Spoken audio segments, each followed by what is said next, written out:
Yeah! What's going on, everybody? Michael here. Welcome back to another live episode of Technoid. I hope you all are having a great night. It is great to be back. Now, before we go any further, we do have to address a couple things here. Number one, my lazy butt has been very busy, so I unfortunately didn't get a chance to take down the Halloween decorations, but I will get them down as soon as this video is over. I just kind of wanted to leave it up one last time just to look at it before it's gone. But as you can see, lights are back. We are back to our normal format, and tonight's show is going to be different. Tonight's show is going to just be an open platform. We're going to talk about anything and everything. If you guys have any questions or anything you want to talk about, more than welcome to ask away. But I also kind of want to be transparent with you guys, talk to you guys a little bit, and then we'll get to that. So before we ponder any further, I first need a big favor from all of you. First of all, I need you all to like this video. I need you all to like it. That's number one. Number two, please share this out, guys, because every time you guys share it out, the more people we get, the more we add on to the Technoid Nation, and I appreciate when you guys share it out. So please do share this out on all social media platforms, on Discord, YouTube, anything, even Twitter. And third, most importantly, if you are new here, please do consider subscribing and turn on your notifications so you do not miss when I upload. I just want to make a quick announcement that next week I will be gone for a few days. I have to take care of some personal matter, but I will be uploading YouTube shorts every day. How many shorts I upload, that remains to be seen, but I will tell you it will definitely pad out the time at least till I get back and take care of everything. And lastly, most importantly, I want to announce that the final theme of next year's show has been put on hold indefinitely. I am still not satisfied with what I'm going for.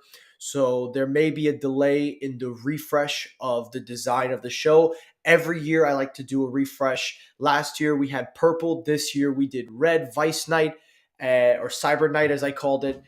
But this time around, we got to see what we're doing. So I just want to be transparent, guys. The redesign, the refresh is going to be a little delayed. We do have to get some new equipment. We do have to get some new things in there. But we'll get to all that later. But anyway, let's do a quick roll call here. We got Michael. Thank you for coming by. We've also got Blaze. Good to see you. Hey, the at&t. He's on the road, but he's watching and listening. Your thoughts? You know what? That's a great question. I am going to talk about that first, Sneed. So we'll do that real quickly. Now, before we get to all these topics, as you know, the Technoid Show is powered by the people, for the consumer. But we also have to thank our partners of the Technoid channel. And the first one I want to thank is Rogue Energy, the OG Rogue Energy. Thank them for being a part of the Technoid Nation. And I am proud to announce, ladies and gentlemen, that as of today, I don't know if I'm allowed to break the embargo, but who cares anymore? Rogue, if I made a problem, you let me know. But they have just released their brand new Rogue Energy cans. Now, if you guys weren't a fan of the powder, good news, they've got 3 brand new flavors in can form: Cotton Candy, Cool Breeze, and Strawberry Blast. Now, I will be getting these cans. I will be tasting them out, but they also have their nice natural energy formula. And if you are a workout fanatic like me, this is more of a workout drink than you're ever going to get. And the best part about all this is that it contains, says it right there, 0 sugar, ladies and germs. So head on over to rogueenergy.com, use the promo code Technoid, save 10% off. And number 2, the next partner we've got to thank for the night is the partner who also I have in my hand right here, Slate Chocolate Milk. Slate Chocolate Milk is the healthiest alternative energy source that money can buy you, but also is a great picker-upper, just like nights like this where I'm tired. Delicious. This is classic chocolate. It is lactose-free. It is keto diet friendly. Most importantly, it has only 1 gram of sugar, 0 added sugar. It's also got 1 gram of carbs. And most importantly, if you're a workout fanatic, again, like myself, this is the drink for you. So I want to give a quick shout out to, of course, slatemilk.com. Head on over to slatemilk.com. Pick out your next favorite flavor. They've got a ton of variety. Check them out. My recommendation, classic chocolate. Use promo code Technoid.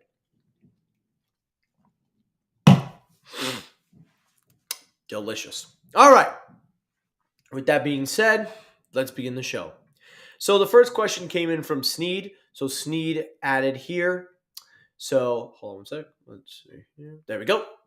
First question was, what are your thoughts on the 5G modems in the next gen iPhone 15? And does that phone have USB-C? Well, Sneed, let's take a look at the timeline real quickly. So for the longest of the iPhone 15, we've been hearing that the iPhone 15 is going to be getting USB-C. And we've been hearing for about as long as we've been around that USB-C is going to be a thing. The thing is with USB Type C, and one of the biggest things right there that's out there is the fact that the EU agreement that had recently launched is kind of pushing Apple to do this. Now, that doesn't necessarily mean that Apple is going to comply, but they recently came out and confirmed themselves that they are going to abide by this hearing. Now, here's the thing though, Sneed, and the one thing I want to point out to your question. One of the biggest things about the USB-C iPhone is while everybody is excited for it, and I do believe it is worth talking about, and I do believe that we will see an iPhone with USB-C, I don't necessarily think that Apple's going to keep that port on for long. I do feel they are going to keep it around for a little bit, and then they're going to go all in on MagSafe eventually, because that seems to be the end goal. But for some reason, they kept trying to avoid putting Lightning on the phone. But Lightning, as you know, is, it sucks. Let's call a spade a spade. It sucks. So getting rid of Lightning would be a great thing, and going USB-C seems more possible now than before. However, with that said, though, we do need to wait a little more. We got to get some renders, we got to get some CAT scans. And in regards to the 5G modems, there have been talks that the iPhone 15 is going to stick with the Qualcomm modem chipset. We haven't heard any other rumors to suggest that they're going to debut their brand new modem, although we did hear that Apple is working on it. We have heard reports that Apple is, of course, working on their in-house modems. We just don't know if they're going to debut it, but right now rumors suggest that they are going to finish their agreement with Qualcomm, and then they will debut their brand new in-house modems. So that's to answer your question, Sneeze. I appreciate you writing them in. And guys, if you have any questions, anything you want to ask me, this is an open show tonight. You're more than welcome to talk about it. More than welcome to get it through. But anyway, let's keep the ball rolling. So now I want to talk about Apple for just a second. So, when I talk Apple, whenever I talk Apple, I always tend to lean a little bit in favoritism. But a lot of people always misinterpret what I say. And I want to address that real quickly because I've been getting a lot of people saying that, hey, listen, just because you use Apple doesn't mean that you love them, or meaning like that I use the foldable, and that they're saying that I'm always on the fence. Here's my thing though, guys. Even though I do, and yes, I have an iPhone and I use my iPhone daily, I remain very neutral in the middle because I do see the benefits of both sides. I do see a lot of good that comes out of Android, but I grew up with Apple. Apple has always been the first company that I have ever been invested in. They are the only company that I've ever known since I was a kid. And most importantly, if there is a little bias, it's because I grew up with Apple. But that doesn't mean I don't give Android a lot of respect. And recently, I've been giving them a lot. For crying out loud, I bought 2 foldables and I'm still using them. And I even have a Pixel 6a. So I would say that I'm a little bit more fair. I'm not a biased person as much as I would think I am. But if it comes out, I just want to address it real quickly. But I want to talk, at least, I want to take your attention real quickly to something that I don't think a lot of people talked about. So the new Apple TV 4K comes in at a cheaper price point. I think one of the biggest things I didn't get to talk about was the fact that it doesn't come with Ethernet anymore. You now have to pay extra for Ethernet. Now, a lot of people wouldn't get mad at that if they didn't use it. But in my experience in using these connectors and doing all that, Ethernet is a great experience with the Apple TV. Now, not a lot of people will go Ethernet because Wi-Fi seems to be the thing, and with gigabit Wi-Fi, you don't necessarily need it. But I've always been under the same thing, and I'm going to say it real quickly. Direct connection can never be beaten. Now, with that being said, though, for Apple to charge you $20 more and also extra storage, I think that's eh. But again, we're talking Apple TV here. And considering the fact that I have the last generation Apple TV, which only came out a year ago, I don't really see the need to do an upgrade on this one. But I heard it's smaller and lighter, but that's about it. So I'm not really going to invest my time into that. But real quickly, we got Dave in the house. Good to see you, Dave. We got Michael Pepper. So Mike, he writes, I'm guessing the iPhone 16 before Apple goes in-house. I thought they had 5 years left with Qualcomm. Yes, they do still have the agreement with Qualcomm, and I do agree. I do believe that they're going to follow through on that agreement, and then once it's over, they're going to be gone. So I 100% agree with that take, Mike. And also, last thing I want to talk about real quickly before we move on and just keeping the flow going. I want to also take your attention to the holiday deals because I want you guys to keep your eyes on the holidays because we've been hearing reports that reportedly Apple is going to go all in, you know, and I feel that a lot of people are missing the whole schmeal of Apple's holiday sales. Their attention they're focusing on right now is everything except, well, no, not everything except the iPads. You see, the iPads market shares have gone down significantly. And I do feel that we have to address that because even though Apple only puts up the iPad and the iPad Air, and notice they don't even have the iPad Pro. They put a mini in there, but the Pro isn't really as featured predominantly. That's one reason. They want you to buy the cheaper iPads and they want you to go all in. And I think at the end of the day, that's something we need to remember because if you're going into Apple in the holidays, you're looking for an iPad, they're going to try to press you to get the cheapest iPad possible just to get more market share. But also, it's kind of a hotcake nowadays. Everybody gets an iPad. I have an iPad everywhere. So I just wanted to put that out there. Real quickly, let me read what Michael wrote. Michael Pepper writes, Apple TV having Ethernet limited to higher capacity is opposite of what makes sense. Most use case scenario were school in places that didn't have much onboard storage. Yes, I think it's a shame that they're doing that they're making Wi-Fi model and then, but it does remove, in a sense though, it removes the Apple TV HD, making the whole lineup 4K. But I don't get why removing the Ethernet is any reason. I for me anyway, I use it all the time. And I love watching my movies in 4K with Ethernet because my Wi-Fi broadband, even though it can handle so much, it's nice to put a little ease on the stress. But yeah, that's just kind of little stuff I wanted to talk about with Apple real quickly. We're going to move on now because now I want to talk a little cellular because over the last few months, I would say, I've noticed something very, very strange. Now, I'm probably going to get hit in the comments by the cellular knights. And, cellular knights, if you want to hit me up, you can. And if you get mad at me, I don't care. I love all of you, though. But there has been a change up going on right now. And it seems that T-Mobile is starting to turn heads. Now, before you get mad at me, before you start yelling and before you start saying no, yes, let me explain. So 2 months ago, we were talking about Hans and Verizon, potentially things shaking up. And a lot of people were on board with what Hans Vesberg was doing with Verizon, but the prices were getting ridiculously high. I think even for a general consumer, adding incentive is always nice, but I just think a lot of people couldn't do it. Then all of a sudden, T-Mobile comes out of nowhere. Not only do they capitalize on this with marketing, but in a shocking turn of events, T-Mobile all of a sudden, just out of nowhere, starts to boost, not just in customer growth, but also in cellular performance. Now, I can vouch for this because let me tell you guys something.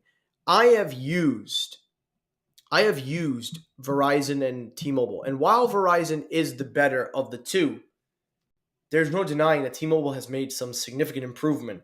I went live with Sneed Mobile Tech.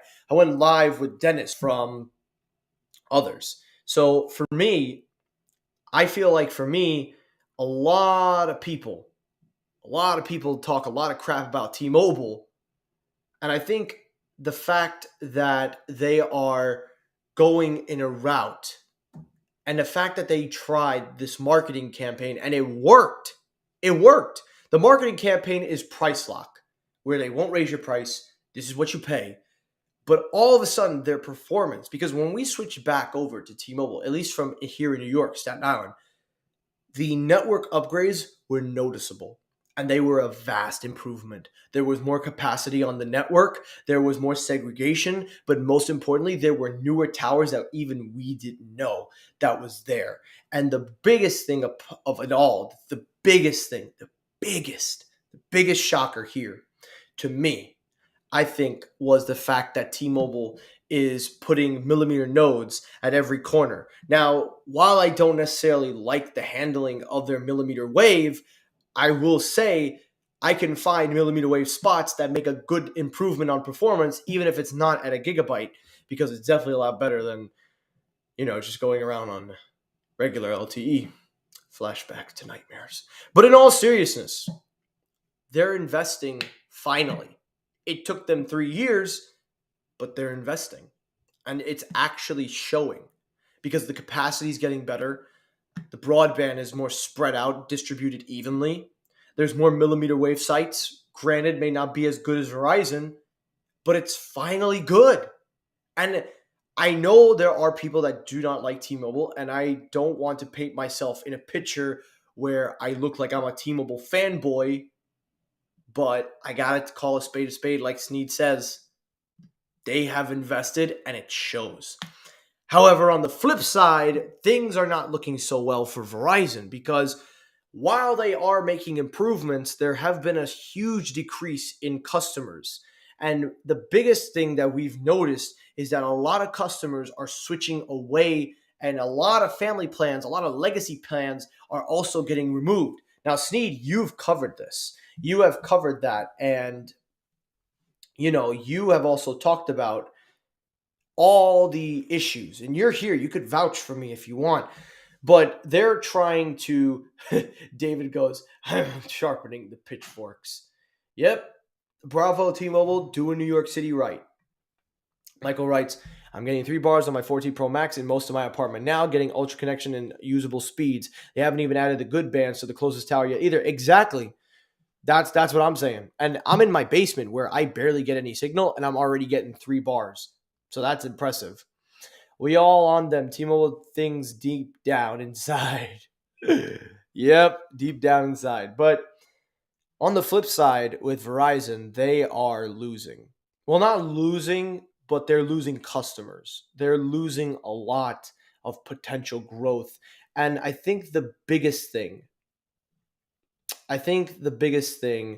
is that, a lot of people, whether or not you agree with this statement or not, but people, if they're satisfied, will pay the premium. But when you start adding 2, 3, 4 lines, it becomes, it becomes a little eh. We're all pink magenta on the inside, David goes. T-Mobile sent me a letter in the mail to sign up with them. Not going to happen. I'm happy with my current carrier. All right, whatever floats your boat, Mike. Not here to change your mind. What up, Digital Slang? Good to have you on, my buddy. It's good to have you. It's good to see you. It's been a while. We got to get back to a podcast one night. But anyway, moving on. Verizon is dipping. Hans is kind of slipping. And I don't mean to be rude here because I don't think Verizon is getting bad. They're the gold standard of cellular speeds for the general user, some of which may be even more. But when it comes to the average family, when they're trying to pay for their cellular bill and just trying to grab the market share, Verizon is really not capitalizing. Now, I don't expect them to put any price decrease. I don't expect them to do that at all. But I'm going to pull up here something real quickly. I'm going to pull up something. Here. 3 weeks ago, this was posted. I didn't cover it, so I'm going to cover it tonight. Verizon loses more customers in Q3 after the price hikes. Now, we knew that the price hikes were coming, but just the amount of customers they lost. Now, whether or not you will say this is a big number, They lost 189,000 customers in July through September. However, they were offsetted with 197 joining with 8,000 postpaid phone net added. Now, while it doesn't seem like a big deal on paper, that 197 or 189,000 offset, they just go over to T-Mobile. And Michael, you could disagree, but the fact remains that 189 did leave. Now, it was offsetted by the 197 going back. So in total, they did gain back a new, and they did get 8,000 extra, but we got to call it for what it is. That 189,000 are probably most likely people that were on Verizon. They just couldn't afford to bill anymore, and they said, we got to find something cheaper. And I feel like that's where the marketing for T-Mobile came in. I think that T-Mobile capitalized on a moment where the price was so expensive. They said, we're going to do this advertisement campaign. We're going to invest heavily in it, and it's paying off. Because now I'm going to show you T-Mobile's Q3 earnings. Because T-Mobile, on the other hand, who for a while they're always gaining customers, they never really got a lot. Here is their Q3. I'm going to pull up their Q3. And I'm going to show you. Because I don't know why I didn't cover this. But here, let me pull it up. One sec. Q3. Yeah, I usually have my shareholders. But here we go. According to Motley Fool, from here on T-Mobile, I'm going to pull it up right now. T-Mobile actually, surprisingly, held a very strong lead, not just in partnerships with Apple, but by the end of Q3, they've reached over 250 million Americans by also on ultra capacity. But in terms of their customer growth, they gained 394,000 postpaid accounts, the highest in company record and the highest reported in the industry. Now, while that may be a bunch of PR and VR and whatever, that's where the 189 went. They went to T-Mobile because they've invested in a campaign that pushed them and got them to where they need to be. But also, their value proposition is starting to go up. While I'm not the biggest fan of Apple TV Plus, they got Apple TV Plus. I would like to see them add a streaming service, but I don't. That's probably never going to happen. Like a music streaming service, I would like to see them maybe do either anything at this point, because Verizon has Apple Music, so you're not getting Apple Music. If you make a deal with Apple, maybe. But I see them going for maybe Spotify, because in their Sprint merger, they do get a share of Spotify. Maybe Spotify, maybe Tidal, something along those lines. I would like to see, and I would love to be able to get a chance if T-Mobile was to do that. But they've made some strides. They've partnered with SpaceX for that whole campaign, also with Emergency SOS, although Apple kind of beat them to the punch on that one with in-house built whatever, although they claim that you can use your own technology. Bottom line, I spend so much time in the past, and if you want to go through my old videos, anybody, you're free to go through my old videos. You will see there was nobody hating on T-Mobile more than me, because the performance, everything was bad. And you guys can check from the timeline to now, I was loving Verizon. But as somebody who pays car insurance, who pays their car bill, has their utilities and things to take care of, I got to do what's best in the best interest of my money. And I got to do what's best and smart and reasonable. So I switched back to T-Mobile, and they shocked me. And I'm not ashamed to say it, but I'm starting to regain some trust in T-Mobile. But does that mean that they don't have work to do? They've got a lot more work to do. But they're on the right path. And it's only a matter of time before they start getting even better. But I still urge this to T-Mobile, and I'm just going to say this. While you're investing in your commercials, while you're investing in your marketing, maybe you should start cutting back now and start focusing back on your upgrades, because that is where your bread and butter is coming from, and that's where you're finding your strides. And I would love to see that. Michael goes, T-Mobile could get Apple Music if we see what they're doing with Apple TV Plus and satellite stuff. I suspect it is possible. I would love for them to get Apple Music, but I think because of the partnership with Verizon, which is a shock that they even got Apple TV Plus to begin with. I'm surprised Apple even said yes. But I would argue that they would probably have a better shot of getting Spotify or possibly Tidal. Something along those lines. I am not even sure. Let me see what they wrote. Apple does Apple Music with more than just Verizon. They also have US Mobile. The only reason that I say Verizon is because their partnership is very integrated. Verizon and Apple have a very big hand-in-hand partnership, and I think a lot of people are going to, I think a lot of people are going to associate that. But again, you're probably right. But Hans did go on stage with Tim Apple, so just putting it out there. But anyway, guys, before we end the show, because I only wanted to make this a very short one because I have been exhausted, I want to talk real quickly. I just want to be a little transparent with you guys. So, I don't know how to put this. For the last 5-6 months, I have been working a full-time shift. I've been working full-time at work since I've graduated college, and I've been doing great. But one of the things that it's come, though, is, is a sacrifice. And the biggest sacrifice that I've tried so hard not to do, but it's unfortunately happened, is cut back on my YouTube time with you guys. To go live, to make videos, make great content and everything.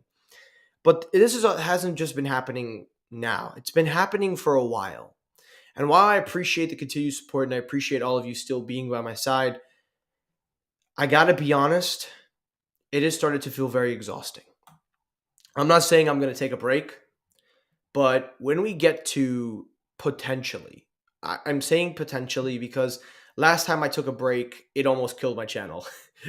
But I feel like, now that I'm going back to college for my master's and also still working full time, there are going to have to be some sacrifices made.